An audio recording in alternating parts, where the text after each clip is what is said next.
Scott. What it? You're frightening.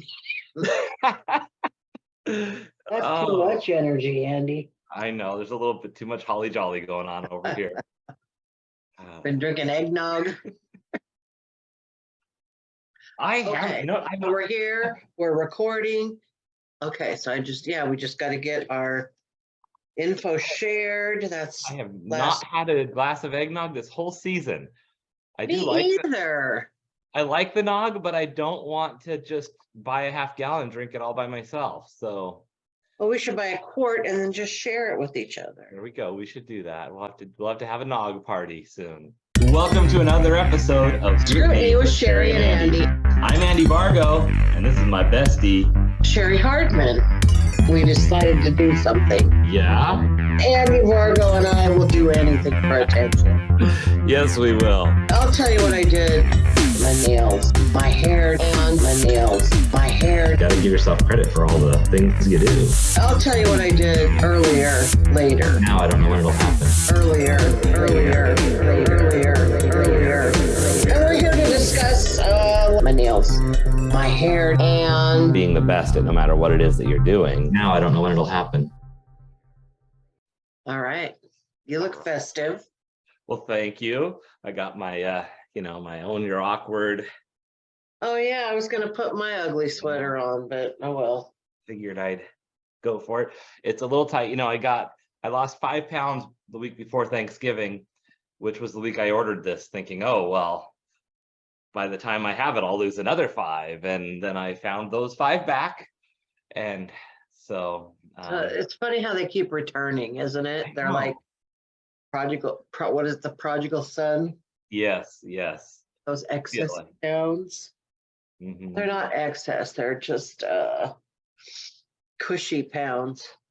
The thing is, I've lost like 100 pounds this year. I just keep losing the same pound over again. Yes.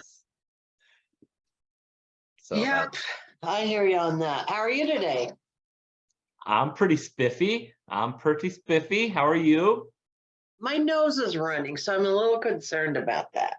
Oh. Like it's just, I don't know if it's allergies or if I'm getting something, but I'm feeling a little snotty, so. Well, it's also cold. It was 22 degrees out when I was driving home from the coffee shop earlier. And I thought, yeah, I'm not going out. I was going to go to Tacoma Comedy Club tonight, but there's supposed to be an ice storm tonight. Is there really? Well, they're not supposed to come till about 11 o'clock, but they can't pin it that exactly. So I'm like, I don't want to get caught in that. Yeah. I'm such a nervous Nelly when it comes to driving. That's fair. I'm going to Toastmasters, but that'll be over early enough that it's a straight shot down Yakima. So yeah, just don't be out late unless you're walking is my advice. And even then, sometimes I like getting into my car is the most dangerous, like across the sidewalk. And I got out of the parking lot, out of my car at the parking lot, and it was just a sheet of ice right by, and that was like at 1 o'clock right at the coffee shop today. I told myself I wasn't going to rock this episode. I still got to figure out, first of all, I need to figure out how to get myself more in the middle. Okay. But then then one of my legs is touching the desk thing, Can you just turn your camera a little bit, or? That's what I'm trying to figure out. That's tricky. But right here, where I want to be. There you go. That looks nice. Better. Now I just got to figure out which side. There you go. See, these are the things we deal with when we're... Ta-da! The things that we should have done before the show. But, you don't get the special angle until we're both here. People love the behind the scenes, by the way. And our show is always behind the scenes. We should just title everyone Behind the Scenes on today's. I got to tell you what I got today because I'm so excited about it. I want to hear. Now, Dave walked in the room with this look of doom on his face and a piece of mail. And I was like, oh, no. But apparently he forgets how happy I am when I get... Oh, is it jury duty? Jury duty. Yay. I'm so excited. It's like a present from the baby Jesus. That's fun. I love jury duty for a number of reasons. One of which is getting out of work. Okay. And 2 of which is getting out of work. And no, I really love the trial process. I've been in a trial before on a civil case. I found it just, well, I'm a true crime junkie anyway. Yeah. And so anything like solving the mystery or whatever, being part of that process I take it very seriously. So I saw this TikTok. Maybe I sent it to you. I thought about sending it to you, but it was when you know that your wife is overly addicted to true crime true crime stuff, and it was like when she's listened to all, like the first time she's listened to all of the true crime, the major crimes about murders, and now she's listening to podcasts about misdemeanors. oh. And there were a few more things in it. It was just kind of funny. I was like, oh no.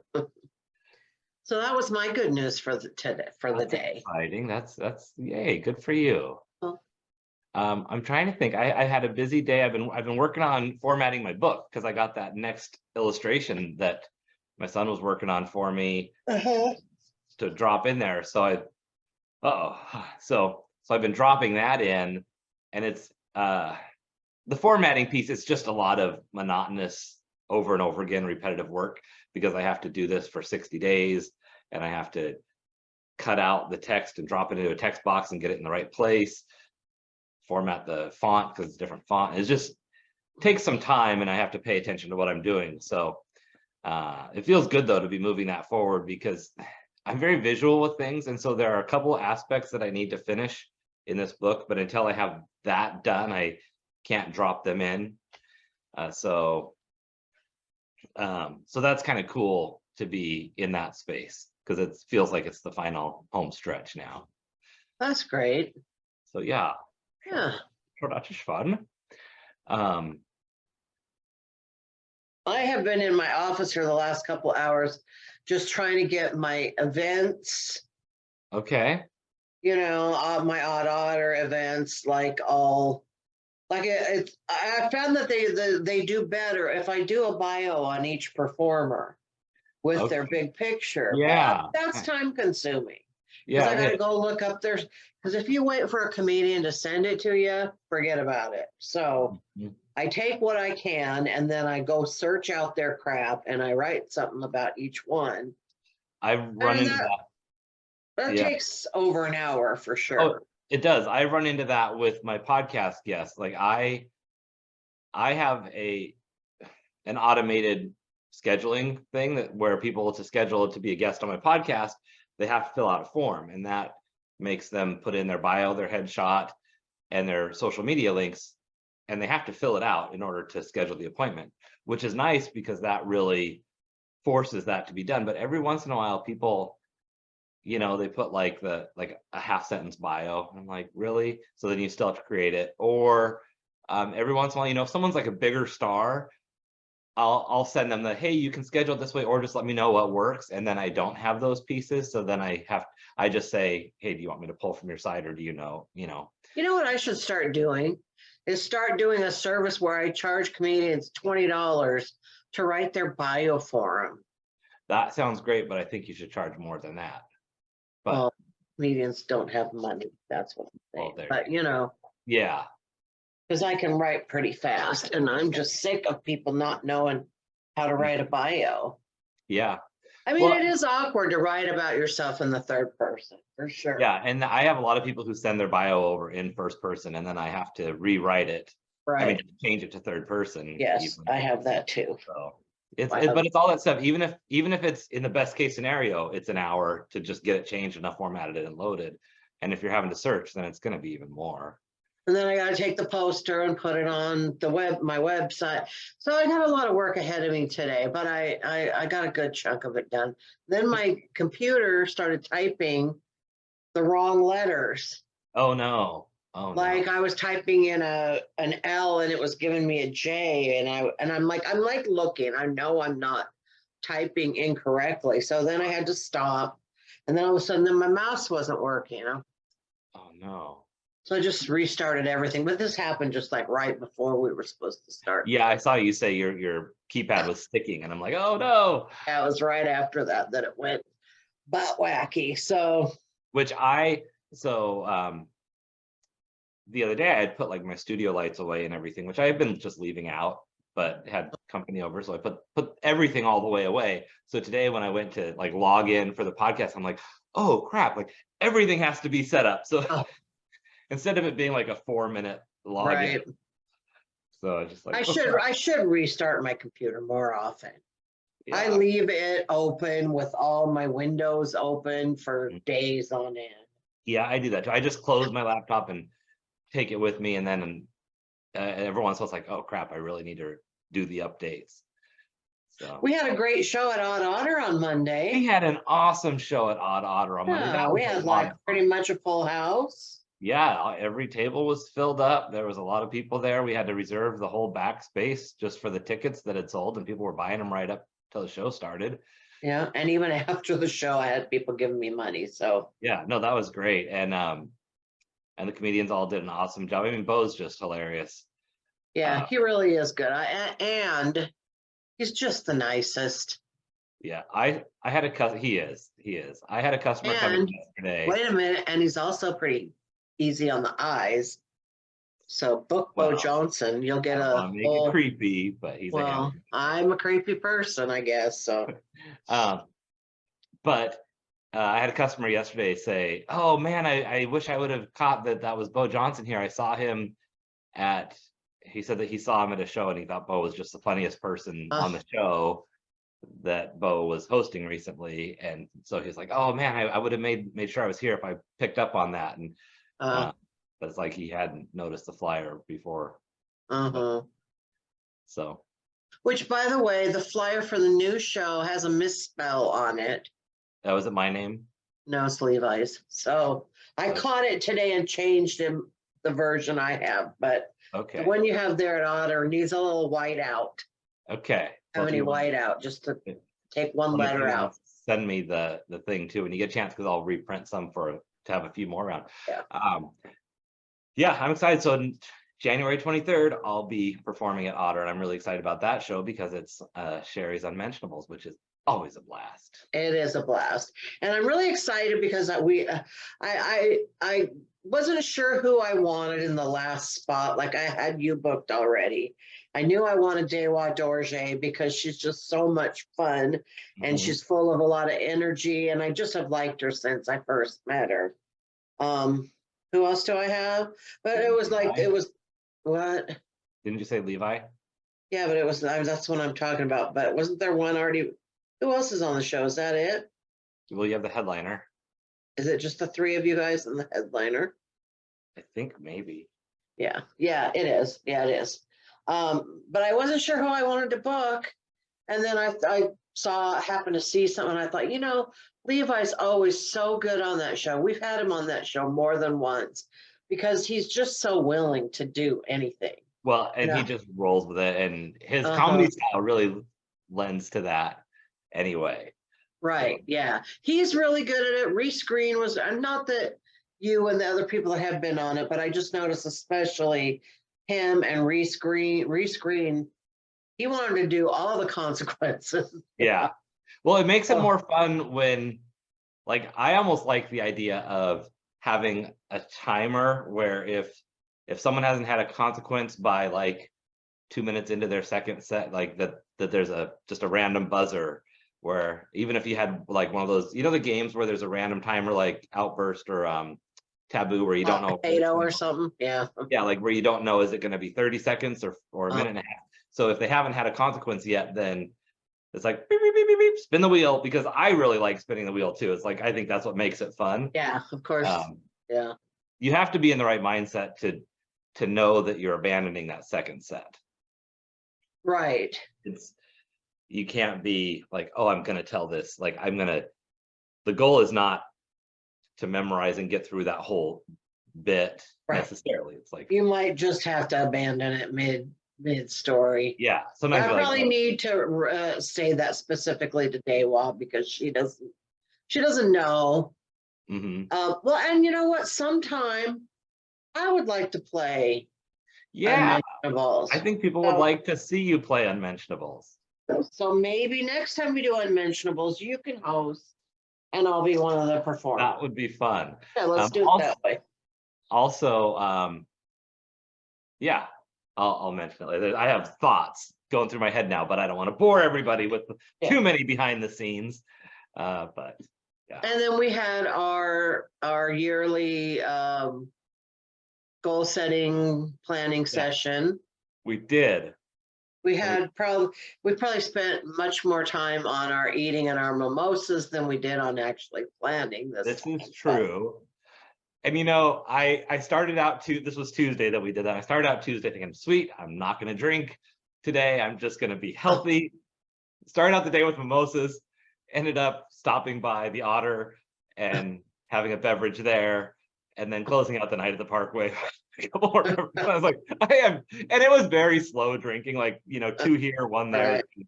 But it was like, I have drank all day long. Although I will say at the Parkway, I went there to get work done.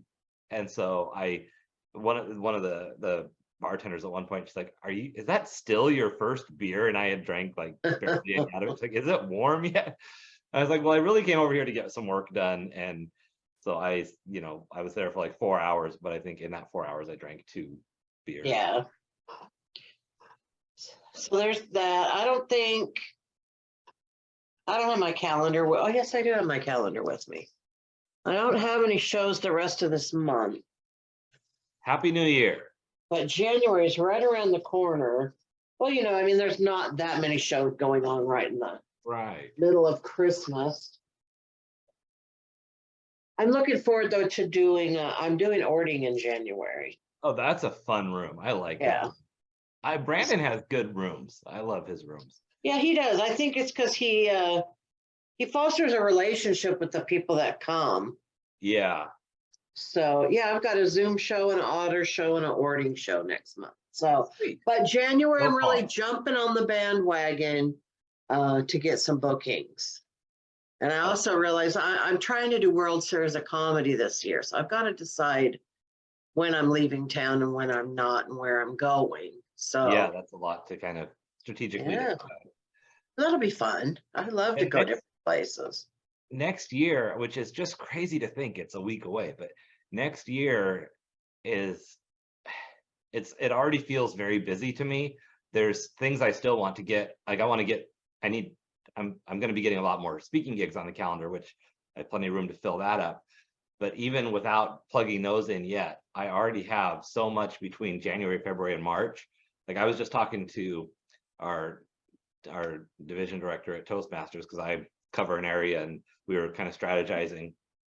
And I was telling them, it's like, well, I've got obligations in February and the end of February and the end of March where I'm traveling. And so, you know, anything we're doing, I need to plan around that. And that doesn't even include getting this book finished and out there, getting any promotions done that I want to do. I have some big things in store for promoting, and I'm gonna hit the ground running. Plus I got to buy a car in the next week. So, or maybe not. I got a lot done when I didn't have a car before. And I'm kind of thinking maybe I'll just take a month without a car. Although it was more convenient in October when it was not so cold. Yeah.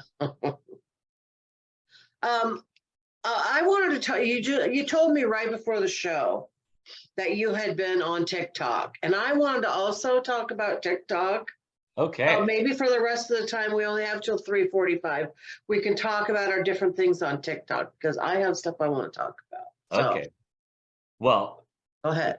Okay. So, TikTok's interesting because, you know, when I got on it, I was like, I'm not going to scroll. I'm not going to look. And then I thought, well, I'll just look just to get ideas. And every once in a while, I'll do that. You know, I don't really watch TV much, so I'll just kind of go down things. But the thing is, if you're not on TikTok, you might not understand quite how quickly it reacts. But if you just barely slow down on a video or pause it or anything that shows any interest in a subject, it'll start giving you more and more of that right away. And I accidentally watched some of these reactions to the Harry and Meghan Netflix drama. And so then I'm seeing all these reacts to that. And it's just interesting because I have no desire to watch the show, but it's kind of fun to watch the reactions to the show. Right. And but it's interesting, and also because I slowed down on one, then I'm probably getting all of that one side viewpoint as well. but it's the dynamics of their relationship remind me so much of the dynamics of my relationship Oh, really? when I was married. And so it's almost a little like, I don't know if I'm watching it out of some sadistic torture thing or out of curiosity or out of like, I don't know. Which one is you and which one is your ex? Same with the male female. Like when you look at like the controlling, pulling you away from your family, and it's interesting to see the press like hounding on her as the dominant negative one, as if he doesn't have any ability to be a man and say that's not what I'm doing. But because I'm in the same way where I'm like, yeah, I also allowed that to happen as an adult responsible human being. So it's not, I still have to be responsible for my own actions in that. But the dynamics of the guilt, the power trip, the stuff that was at play, it's like, oh, that seems really familiar. So it's really interesting to view it from someone Uh, who's been in a similar dynamic. I've only watched like a few minutes of the beginning of it, so I don't know like anything about the actual special or what anyone's been saying about it or anything. Yeah. So, And the thing too is there are two sides to any story. mhm. The thing that I step back and think, well, yes, there's two sides, but who's taking the aggressive direction in any way, and what is the purpose and what's the goal of having the argument or the conversation? Like, I don't know what that truly is. I don't know if anybody could really know. We can all make our assumptions and our guesses from either side, but so I try to keep that in my mind too. But the perspective that's being put in front of me and the arguments that are being put in front of me are set up in that way that it reminds me of what I was in, and that's like, oh dang. And that's not to say that that's exactly the right way that is, Right. but the way it's in front of me, it's like, oh yeah. So It's interesting to see the dynamics of something you were in, like in somebody else's relationship. I mean, part of it is probably projecting in a way, but a lot of it is just like, oh, like if you had that guidance from someone else who had been through it back then, would it have made a difference, right. Yeah. And I also like to live with the idea that no matter what decisions or courses I would have taken in life, all of the experiences I've had have gotten me to where I am today, and there's a lot of good in that. And if I wouldn't have had the things that were tough or that were hard or that were negative or heartbreaking or whatever, all of those things make up where I'm at now. And I'm working on a talk about this where I can say, you can want to make a cake but not like the taste of the flour and want to leave the flour out. Well, you're never going to have the cake if you leave out just the ingredients. Right. And I would like to give you an illustration of that because, and I know you know this about me, but with Noah's dad, we had a very intense relationship. It was very roller coastery. I felt it was abusive in the way that he was always cheating on me and then coming back to me and just basically toying me. But I loved him with all my heart. And when we broke up, I was heartbroken for a long time. Yeah. Then I got to the point, but I had gotten to the point where I could not take it anymore. And he made me so angry that I just couldn't stand him. And then when you finally get to the point where, they said the opposite of love isn't hate, it's indifference. Yeah. So when I got to the indifferent point, it was like, okay, I don't care about him at all anymore. But when Noah died, all that, not all the old emotion, but the fact that I used to love this person came back to me. Not like I loved him again, but then I remembered that there was somewhere in there was something valuable. Of course, there was Noah, but it was interesting how it woke something up in me about that relationship that I didn't want to even think about for years, Yeah. It's interesting. Yeah. Because like I can't deny I was in a marriage for 20 years. Like the relationship was 23 years. There had to be enough good there to keep things going. There had to be some things, whether it's on a transactional business level of partnership where things are operating and happening, or a friendship level, or when things are good, they're great, and when they're bad, they're not.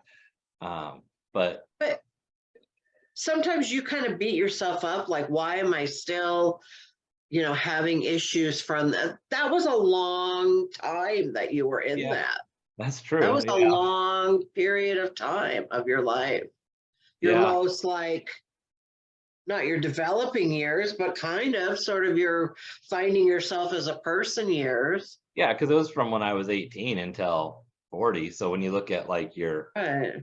actual adult, your entire adult life up until a certain point, I was like, Right. oh, this is Yeah, everything that I've wow. built a life around. But so you have a TikTok thing going on. I have a couple things. First of all, I don't know, there's something new going on with Britney Spears.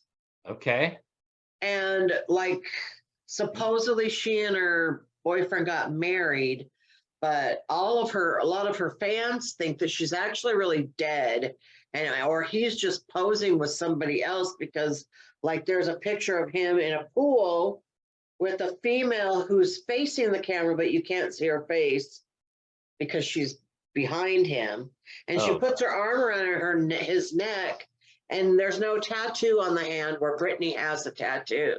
huh. There are other things, but I haven't like Haven't investigated yet. I haven't investigated enough, because they made like a Britney's living room background, because Okay. Britney does this thing where she stands there and does these weird dances, and I thought, oh, I'm gonna do like a Britney takeoff with my scooter and everything and Oh, use yeah. that. But then I started seeing this other stuff, and I'm like, well, I don't want to be disrespectful to her right now. If like there's something, and then this Perez Hilton, that gossip columnist guy. I'm familiar with the name, but Yeah, he's a gay person. You should it was know. like a YouTuber at first, weren't they? And like, but yeah, And I'm not sure why. commenting or something all the time. Yeah, I know who you're talking about though. Yeah. Well, he said that he has some inside info that he can't give out. He was Mm. sworn to secrecy, but that everybody, all her fans, are off on their conspiracy theories. That actually what's being hidden is something that would make Britney look bad.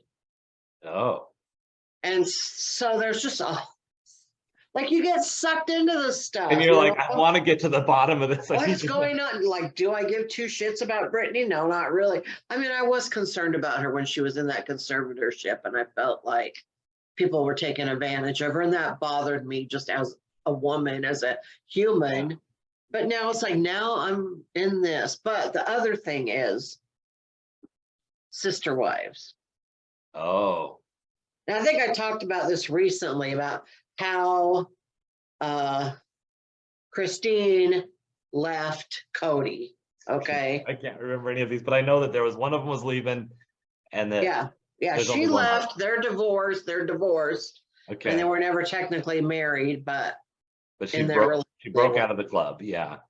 Yeah. And it's just been I've been so happy for her, living her best life, like not under this oppressive atmosphere. Well, And did now they have? Janelle. And Go now, ahead. where was she in the lineup of wives? So She like second. the first one was Mary. Okay. Then it was, I think it was then Janelle, then Christine, Okay. So she wasn't the first and or then the Robin. She was in the second, or yeah. Okay. And so now Janelle's had enough of his shit. Oh. And so they're separated. So now 2 out of the 4 are leaving him. Do Okay. they still Now, live like all in the same cul-de-sac or something? no, they moved to a different town, and they were going to build this property, but now everybody's bailing. They got this property, but they haven't built their houses on it. I'm curious how all that works financially. Like, if they Well, work, that's that. Hang not on, legally married. that's part of what I want to talk about. So Janelle's leaving. Well, Mary, who was the very first wife, was actually legally married to him. But when Yeah. he married Robin, his last little cupcake, Mhm. he needed to be able to adopt her kids, so they had to be legally married. They had So he divorced from Mary and Legally. married Robin. So he's legally married to Robin. But Mary tried to have an affair a few years ago, but she got catfish and it was really a woman. Oh, So then she kind of got shunned, and now he just said the other day, like, if she wants to marry somebody else, I don't care. I'm not interested in pursuing a relationship with her. But she's still sitting there waiting. wow. She's And still sitting there waiting for him to like, do they all have kids with him too? yes, there's like 18 kids, I think, altogether. So that just complicates things too. And when you get into the Right. money, like, So, but here's the deal, that Janelle made more than, she had a good paying job and she always made more than the other housewives, but they would always like pool their money together and, you know, do yeah. whatever. Well, then Robin comes in, super bad credit, no job, recently divorced. And all of a sudden now they're like having to pay off all her old debt so her credit will be good. They had to help put, Janelle took her like, cleared out her like 401k or something to pay for Robin's house. Well, now anyway, Janelle's leaving and she's spent all her hard-earned money on this family unit. Robin is benefiting from everything. So I went down this rabbit hole this morning of this person going through, well, remember back on this episode when so-and-so said this, and playing these clips, and it looks like Robin and Cody have just been in cahoots this whole time, trying to like amass all the, you know, it's probably not really. And that's the thing people don't realize with TikTok, and this happens on YouTube too, but it's not just people doing dances or doing stuff there. They'll play a clip of something. You're like, oh, I want to watch this clip because it's like watching part of a show you like, or, you know. And sometimes it'll be like in 7 parts. So it's like part 1. Well, yeah, then you got to go to part 2. And then like, oh my goodness. You know what I saw the other day that I got stuck on was there these part 1, 2, and 3, and it's always Judge Judy episodes. Oh. I'm like, I don't care. This is just funny entertainment watching these people who get railed by Judge Judy about their lack of understanding on she's not hilarious. even law, but just common sense. I love Judge Judy. Now, do you watch Mama Tot at all? No, I don't know who that is. Oh my God. Okay, Mama Tot, quick. She's a Southern woman, blonde, very beautiful, kind of like just like a real Dolly Parton type. Okay. Just everybody loves her, and she kind of made like a little space for like, especially for like young teenagers whose parents didn't want them around because they were gay. Cool. Yeah. But so she already had like this following, and then her son got murdered. Oh my God. Just like a couple months before Noah died. Oh God. And so she went through that. Well, anyway. I feel like I remember you telling me about her. Yeah, and she's just a beautiful person, and all her TikToks are positive. And anyway, someone the other day said, the thing about Mama Tot is that she really has built a following, like she's built like a family, which it really feels like when you're there, like you feel like you're one of Mama Tot's kids. And she's younger than me. I mean, just a real pretty young lady. Yeah. But what they said was, you know, people don't stop and think that they're chasing followers on social media. And what you really should be trying to build is something like Mama Tot has built, where you have loyal followers who feel like your family and want to do what you are doing because they trust and believe in you. Yeah, because the thing is, when you're chasing followers, I see this all the time lately since I've started to have more things take off on YouTube, where I'll get like 10 followers when I post a quirky little fun video. Well, if my next video is a different style, like all of a sudden it's a podcast episode or something, I'll notice 1 or 2 of those followers drop off. And I'm sure it's because they're like, oh wait, why am I following this?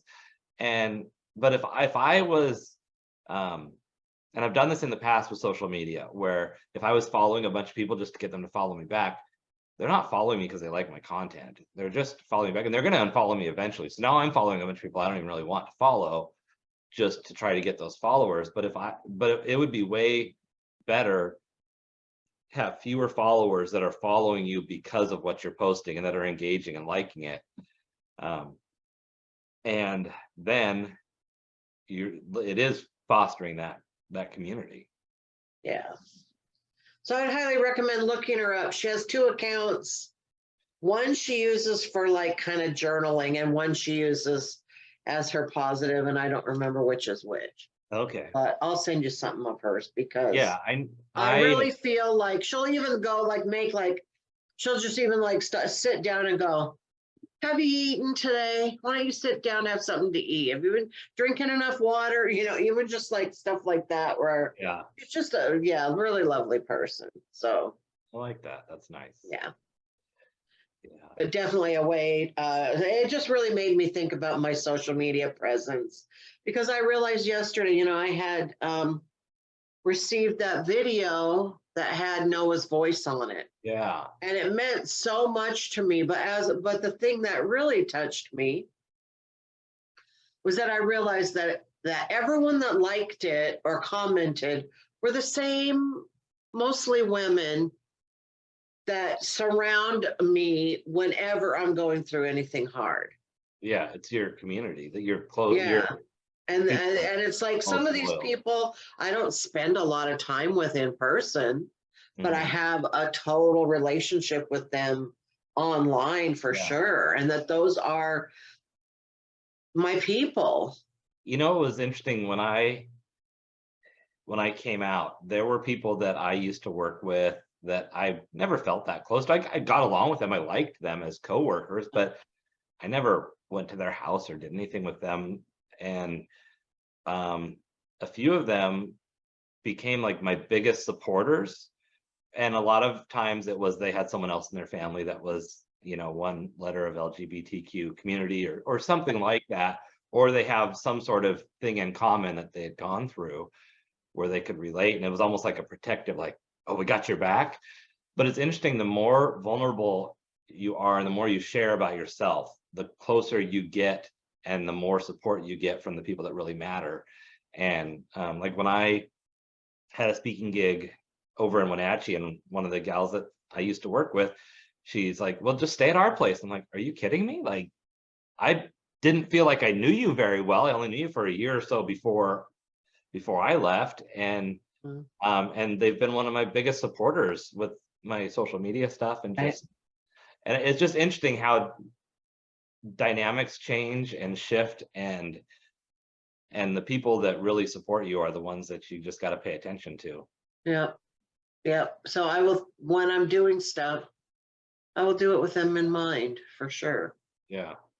And you know, So it reminds me of that whole kind of toxic way we try to find a partner or friends, even, where we always chase being part of a group or being in this circle, or that person that we wish would look at us, and meanwhile we're not paying attention to the person that's hanging on every word we say, or that is right there to help you. It's like that Pretty in Pink mentality kind of thing, where it's, and not that means that has to be the person for us, but just understanding there's people that love us even if it's not where we're seeking it from. mhm. So, All right. Well, my son has been ill, so he has a doctor's appointment virtually here in a few minutes. So I need I hope to that log on. Merry Christmas, happy holidays, whatever you celebrate. Happy Hanukkah. happy, it's all going on right now, so happy everything. Just Yeah, and watch out tomorrow, because unless Ken Hamlet flakes on me, I will be doing a heavy petting with Ken nice. Hamlet, my good friend. And also tomorrow, I have a housekeeper organizer coming over to work with me. So And tomorrow's going to be a great day. also tomorrow, Merry Christmas, Adam. Adam. It comes before Eve. All right, love you. Love Bye. you too. Bye bye.